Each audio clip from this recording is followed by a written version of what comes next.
So today on the Parent Equation podcast, I'm joined by Carroll. Claire is an executive and career coach helping mid-career professionals, and we're going to talk today about portfolio careers. So welcome, Claire.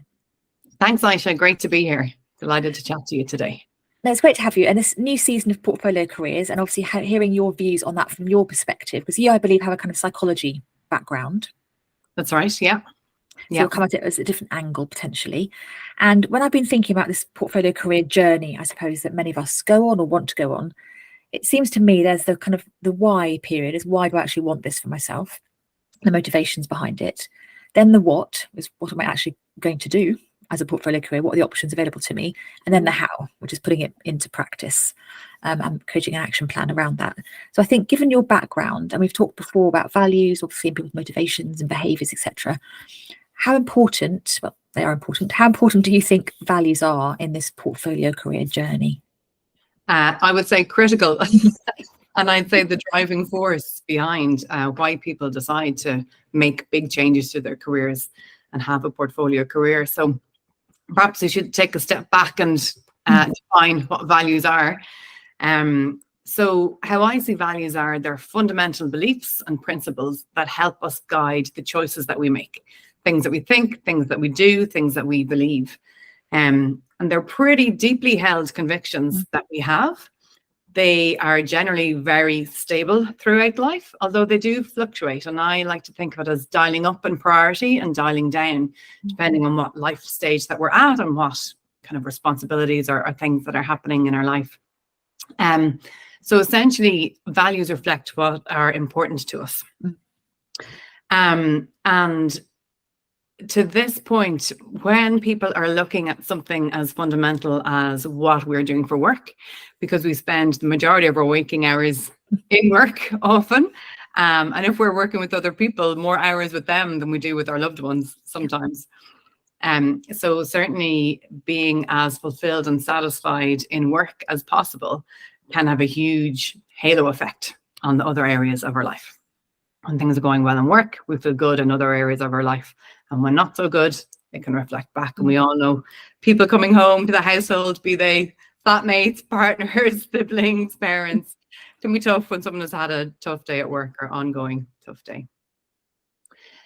So some people decide they want to make a fundamental shift in career. And these days, I guess we're living longer and we are having longer careers. And thankfully, society's attitudes towards older folks has changed and become more positive. Here in the West, there's always been respect, I feel, for older folks and wisdom, experience, the contributions that older folks make to society, which I love. And I'm really glad to see that kind of increasing here in the West in general. And it's not that surprising to see people in their 60s and their 70s and even in their 80s who have a wealth of experience and wisdom and knowledge to share, still working in some capacity, perhaps in a different way, perhaps more in a lecturing or mentoring or speaking way, but also leading companies or setting up their own thing. And so I feel what's behind this are fundamental values. So if someone, for example, has been working in a corporate environment for 10, 15, 20 years, they might have had a lot of stimulation, a lot of challenge, a lot of change, feel that they have learned a lot. But they might come to a point where they're like, do you know what, I've kind of reached my level now. And I could stay here and do this for another 20 years. But actually there's a niggle of dissatisfaction or a huge urge to change and a feeling that I can't possibly show up online or in the office on Monday morning to do this again. I will scream.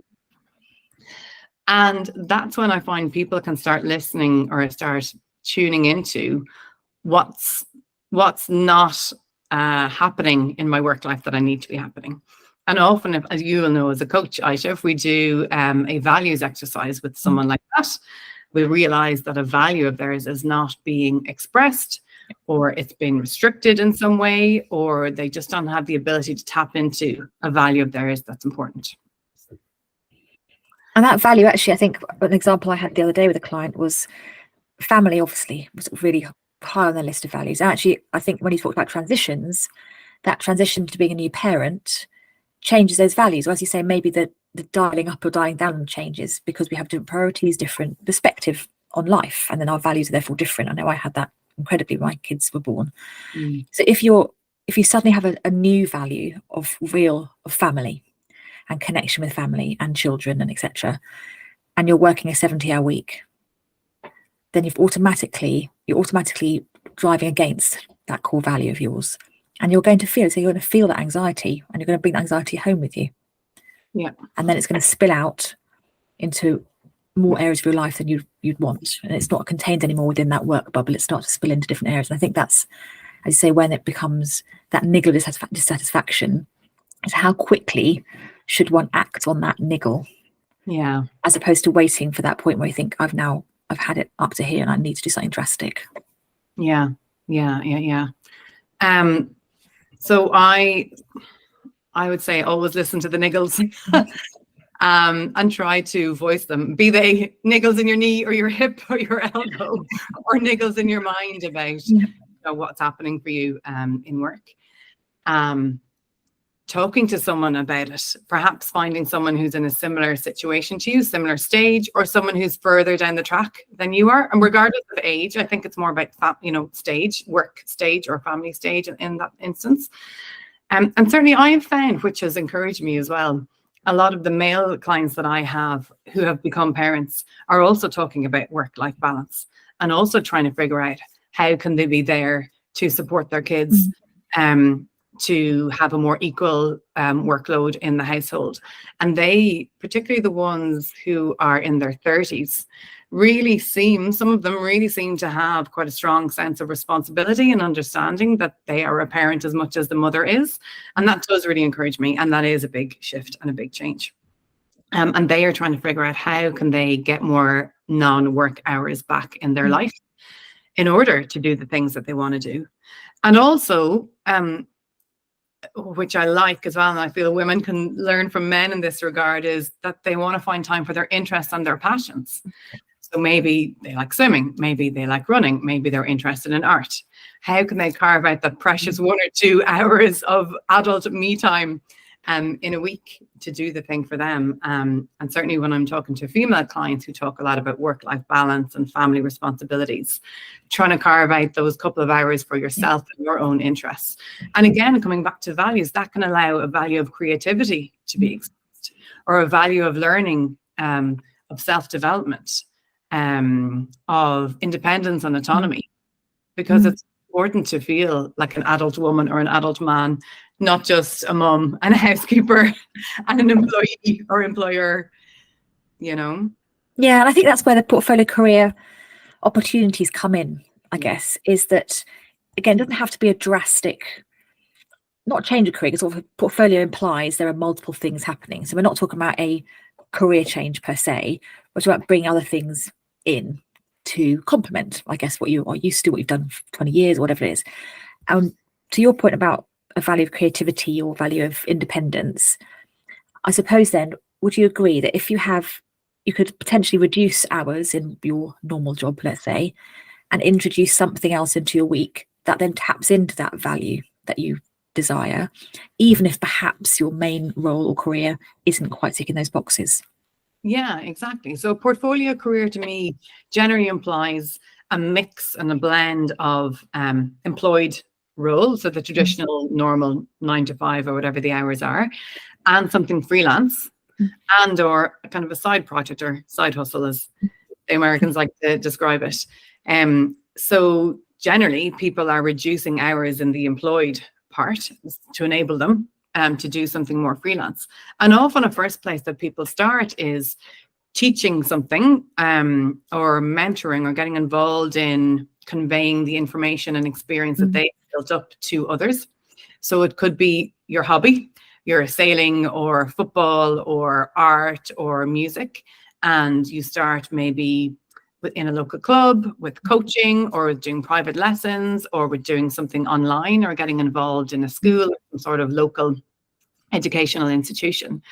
And it can be a nice first step and a nice transition because you're already working on an area that's a passion for you and that you've got deep and extensive knowledge in. So you feel quite competent in that area, and it's a nice, easy step out.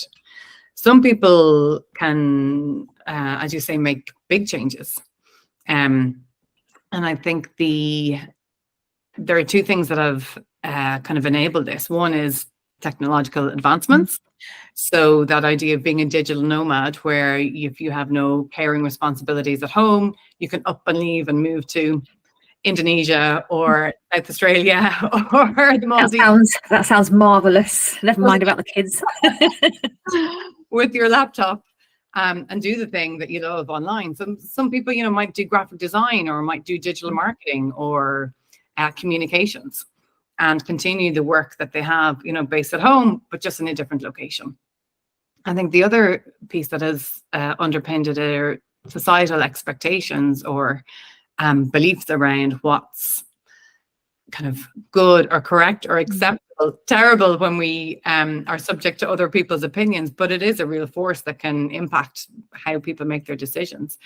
And the idea of a stable 9-to-5 job that you stay in for 50 years is no longer the only path that you can take in your career. And there's a much more, we can see more examples around us of acquaintances, friends and family or former colleagues who have either changed location or stayed, but stepped out of a regular 9-to-5 type role and stepped into something that's more fluid.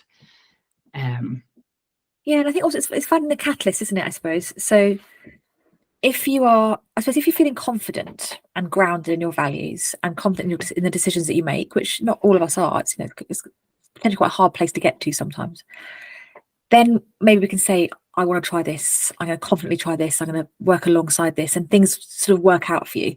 But for others, and my guest in this season, Lee, who is a portfolio career parent, if you like, redundancy is one of the first things quite a while ago now that spurred him into action to think about, okay, I need to future-proof my career because redundancies might happen again in the future. And what does that mean for my career? So he took that catalyst to work out what he could do alongside his normal career role, if you like, and ended up being personal trainer and doing all various things. So I suppose the catalyst to that career, not diversion, what do you call it, the things changing. If you haven't got that catalyst, like redundancy, how can you start to think about what might work for you? Yeah, that's a great question. I guess it's back to levels of fulfillment and satisfaction in what you're currently doing in your role.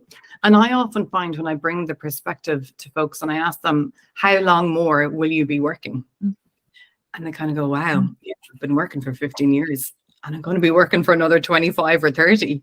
Yeah. And suddenly that extent of time rolling out in front of them either inspires them and go, God, this is really exciting. I can try something. And maybe I need to take a dip in income. I need to figure out that financial piece. But I'm excited about trying to build and feeling that I'll regret more the things that I don't do rather than things that I do. Or people get a shock and a fright and go, oh my God, I have a whole 30 years, 35 years ahead of me. I can't possibly stay in the thing that I'm in now and do that for longer than I've already been doing it. So there can be a kind of a positive feeling that can spur you into action and at least planning or imagining what you could do differently, or a negative feeling that ideally we don't want to dwell in too much, right? Because negative feelings motivating us to do stuff tend to impact our decision making in a not so great way. But to think, okay, turn that, I'm 30 years still to go into a, right, this is an opportunity, not a scary thing. And I often ask people as well, like, how many hours do you spend in work and how many hours left over do you have? And when they really realize, we're spending the majority of our waking hours in work, that's when they think, yeah, no, I deserve it. I owe it to myself to try to bring in the things that I am more interested by or that fulfill me more in work to it. And not to say that work needs to be your lifestyle. It's perfectly acceptable to do a job that keeps you moderately happy or satisfied and, spend more of the time in the things that you love outside of work. But upping the moments where you feel, energized, and that you're making a positive contribution, and that you're, leading towards some sort of greater goal or greater contribution to society or thing, generally means that we are happier. Yeah. And more fulfilled in life overall. Yeah. And I think there's this, not a stigma necessarily, but maybe a view that if you decide to have a portfolio career, and again, I suppose portfolio career aren't words that we would normally use outside of a coaching environment, but of adding something new, varied, etc. Then are we saying then you're not as ambitious, for example, or you want to reduce your working hours in your career because you're not as ambitious and you might want to do something a bit quieter on the side? So does it feel like you can still be ambitious, you can still want to drive your career forward with a portfolio career option? Yeah, I absolutely believe that. I absolutely believe that, because I think it's a really brave thing to do. It's really brave to leave a stable work environment where you've built up a wealth of experience and knowledge and contacts, and to go out and do something very different, or even to reduce down your time in that and go out and try something different. And I think the majority of people actually look at other folks and think, wow, that's brave, perhaps with a tinge of envy or jealousy.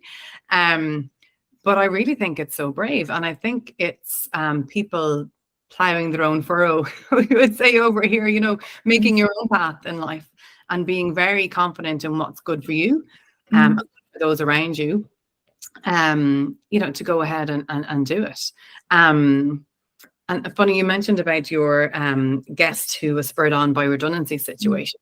So in my own case, I set up my coaching practice following a redundancy from a tech company that I chose. I took some time off, and I remember talking to friends then saying, oh, I think, rather than leaning in, like Sheryl Sandberg says, I think I want to lean out. I'm just going to set up my own thing.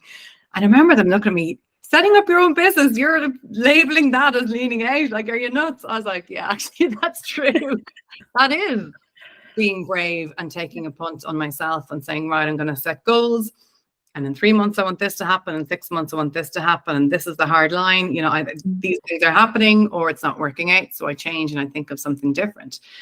And for me personally, stability and security are massive values of mine. Yet I was stepping out of a very well paid, high flying tech role and not looking for another one, but going and doing my own thing. Financial situation, but it allowed my values of autonomy, of work-life balance, that entrepreneurial spirit that I always wondered, would I ever be able to set free a little bit? And, kind of, I guess, a challenge. I do like a good level of challenge and intellectual stimulation. So there were a whole set of skills and things that I needed to learn in setting these up. And I found that those really, really energized me. It was great. And I'd always love coaching, mentoring, managing people. That was the thing that really energized me at the end of the day. And I've had literally hundreds of career conversations with folks and teams that I've managed over the years. And I always ask them, when you shut down your laptop at the end of the day and it's been a good day and you think to yourself, I've killed it, what's the thing that's happened? And when I finally took my own advice and sat down and did that for myself, I was like, helping other people figure out their career paths. It's what I love. I don't know if it sounds like the most exciting thing, but it is really what I love. So I said I'd go for it and try it. And thankfully it's working out so far. So, but that's, I was lucky in that I had people around me, friends and family, who were supportive. And on a pragmatic front, there's a strong kind of local enterprise office network here in Ireland where you can go to get business advice, to figure out what grants are available, to understand how to run a business. Because I would say for folks considering a portfolio career, if you want to go out and set up as a sole trader or as a company on your own, you might have a lot of skills and experience in the thing itself, be that sport, music, art, business mentoring, whatever it is. But running a business is a very different set of skills, and it does take quite a bit of time. And at the end of the day, we need to earn money to pay our bills, which are ever increasing due to the crisis, cost of living crisis.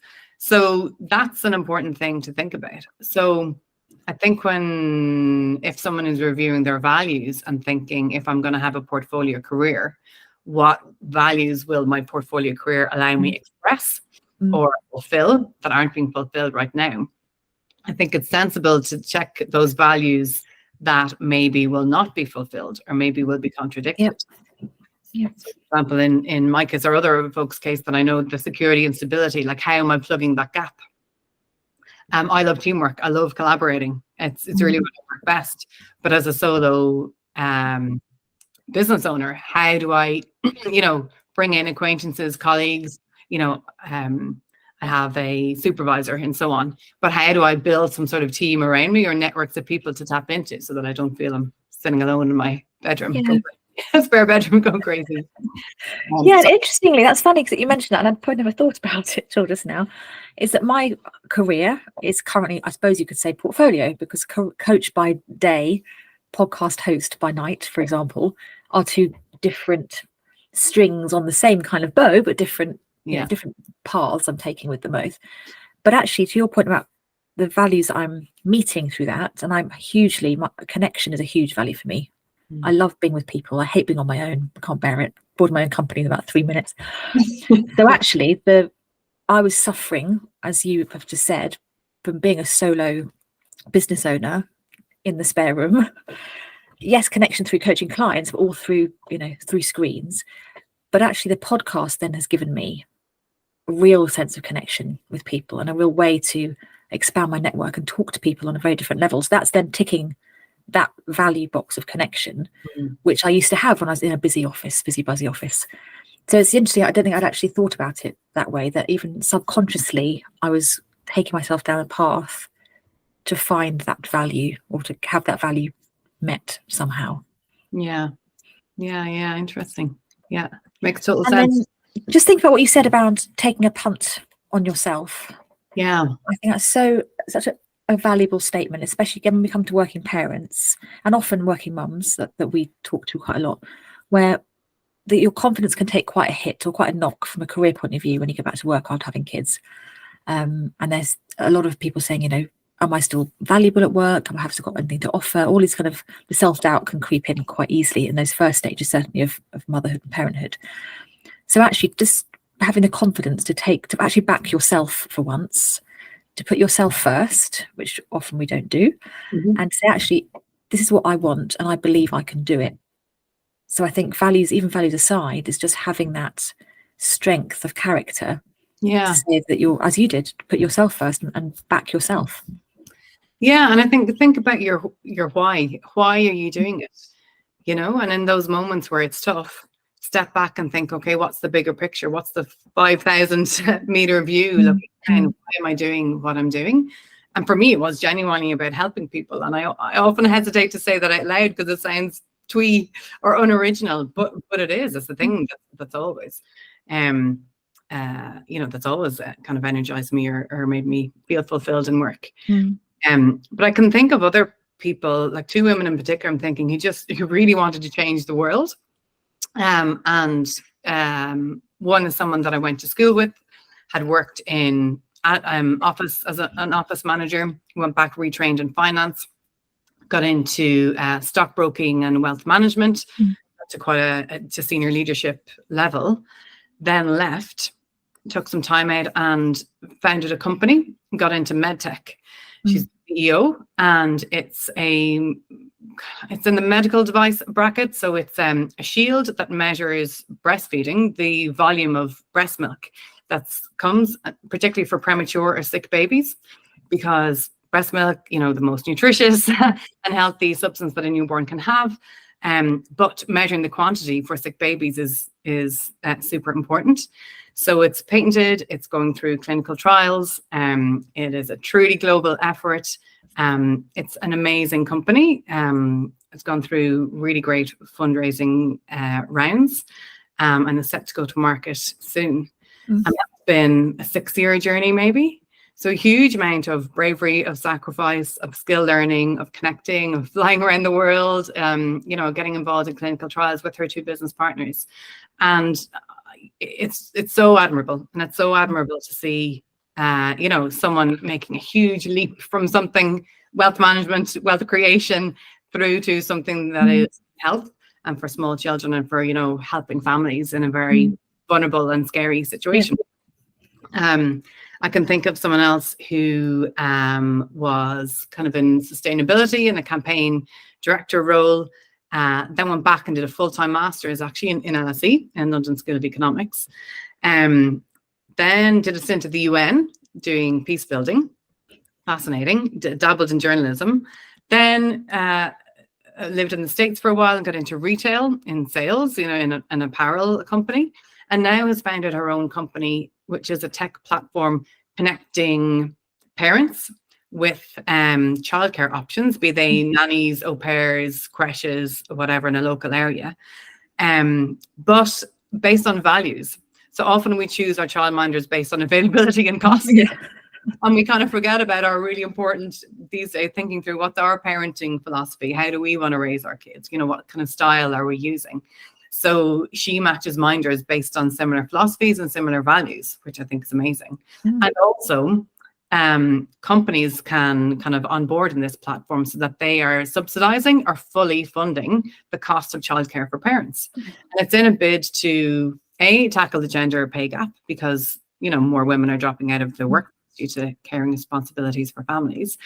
And B, like I love how Kate articulates it. Here in Ireland, the government fund has a bike to work scheme. So you can buy a bike tax-free, so it's 50% off essentially, to get yourself to work on a bicycle. It's environmentally friendly, it's good for health, it's good for the nation, it cuts down on traffic jams and so on and so forth. But the next big barrier to people getting to work in a healthy and sustainable and more stress-free way is childcare that's available, and you've got a backup plan, and even a backup plan to the backup plan. So that's the philosophy she's coming at with the platform. So I love in those two examples of happen to be women who have been working in very different areas and then just decided, you know what, I'm going to try and change the world, like literally try and change the world in an international sense with a product or a platform that's going to really make a difference. That's, I think, very genuine examples, are very big, extreme examples of portfolio careers. Yeah, and both those examples, they've experimented, haven't they? What you're saying, they've tried various different things. It's not just sort of making one decision and then saying, this is it now, I've got to follow this path ad infinitum.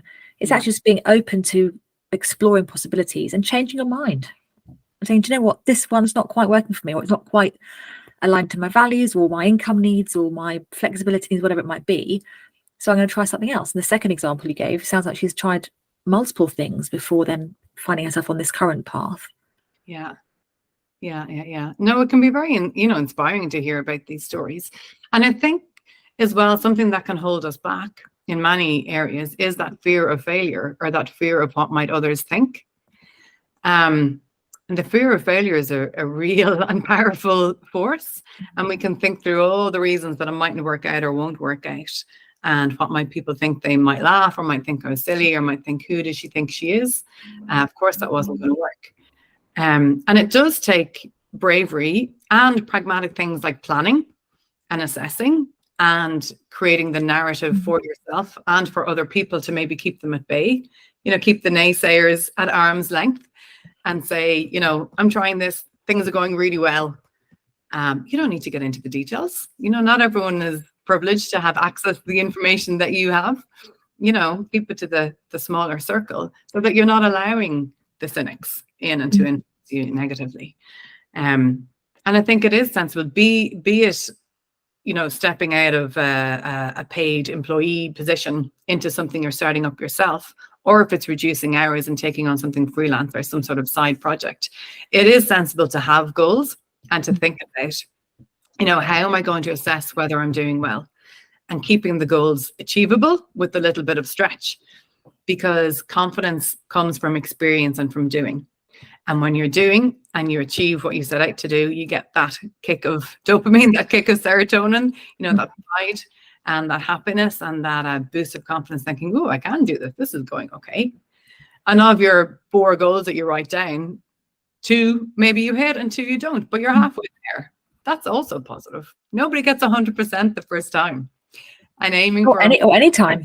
Yeah, right. You're setting yourself up for a fall. So I think keeping it realistic. And I think also as life unfolds, we realize often 80% is good enough. Yeah. Done is better than perfect is a mantra that Facebook, now Meta, have around the place. And I love it. Done is better than perfect. Mm.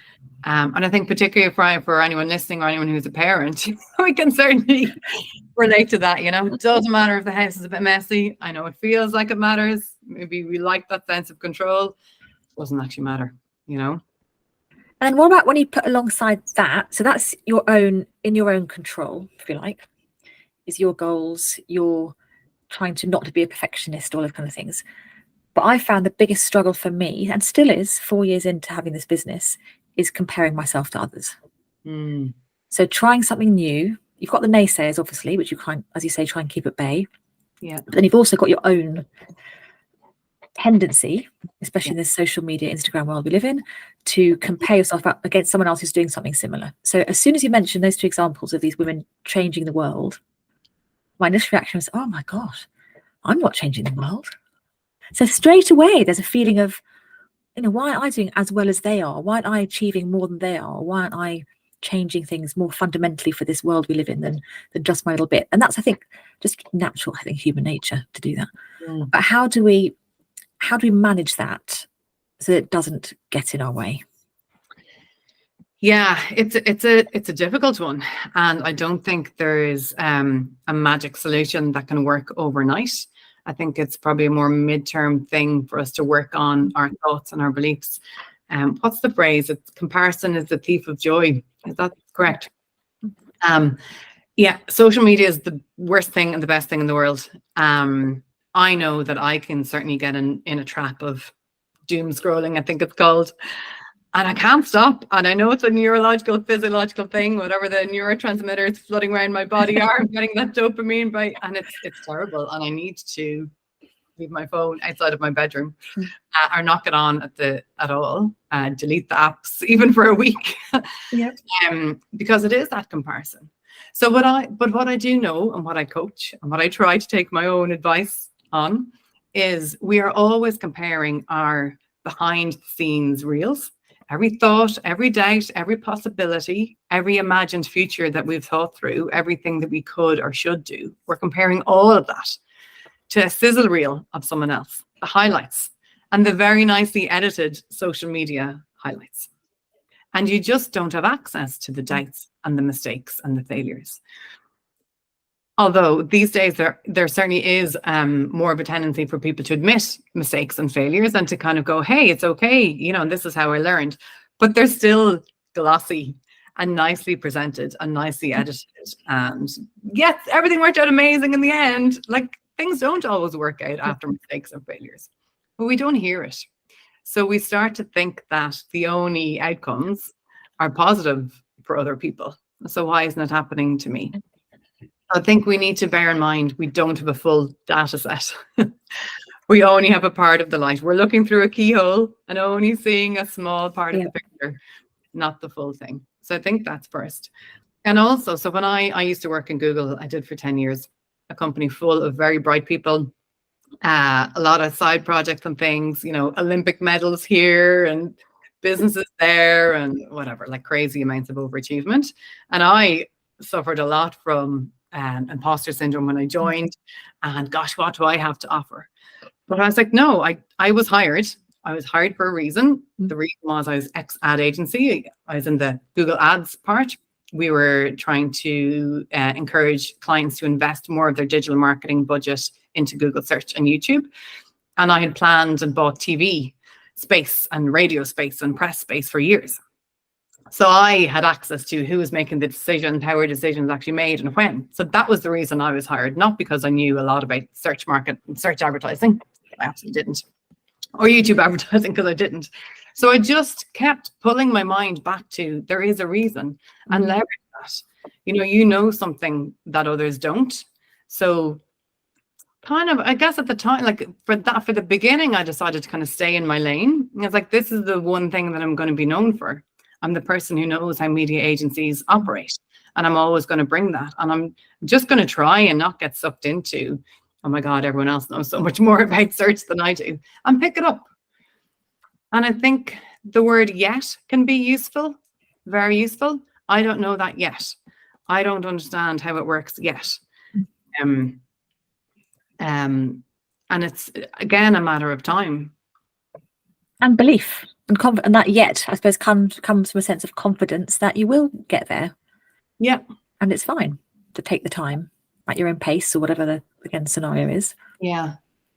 Yeah. And I can remember a specific incident about maybe 3 years in or so. Sorry, just a situation where my boss, who was wonderful and fabulous, also new to the company, and sat down and asked, I don't understand this. Can you explain it to me?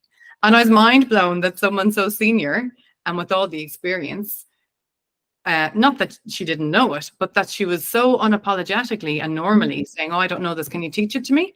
So the person did teach it to her, and then she knew it for the next time. And I just, that is so inspiring to see someone so humble, just learning the thing that they didn't know and modeling to a whole team. She had quite a big team, I think 50 people, that when you don't know something, just say it, learn it, move on to the next thing.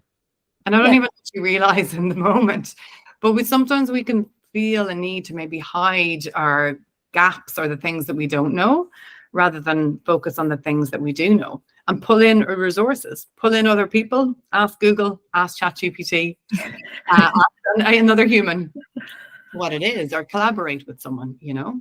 And often people are very flattered when we ask them about their expertise and their knowledge or for help, you know. Often do want to help. Yeah, and it gives that a two-way value, doesn't it? It gives back to that value of connection. Yeah, there's genuine connection when you're asking for help or giving someone help.